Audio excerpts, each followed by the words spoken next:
a conflict in the Middle East could shift power to Asia. Here's how.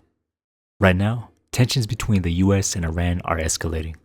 Oil shipments are already being disrupted, and global markets are reacting.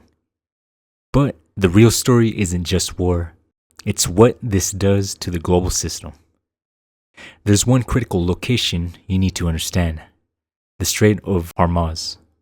Nearly 20% of the world's oil flows through this single route, and right now, shipments are slowing or stopping due to the rising tensions.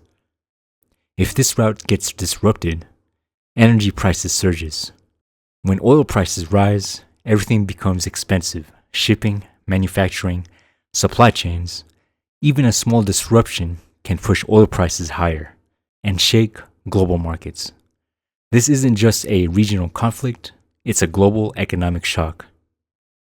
Now, here's what gets interesting. Asia, especially China, is deeply connected to the Middle East's energy. China imports large amounts of oils from this region and plays a major role in global manufacturing. At the same time, China is closely tied to Iran economically. That puts Asia in a unique position, not just a consumer, but as a strategic player.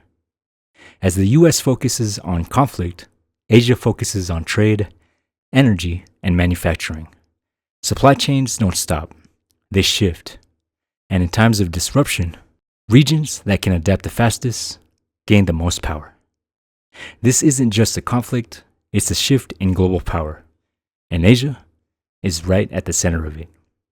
If you liked the video, please subscribe to understand where the global economy is heading next. I'll see you in the next video. Peace.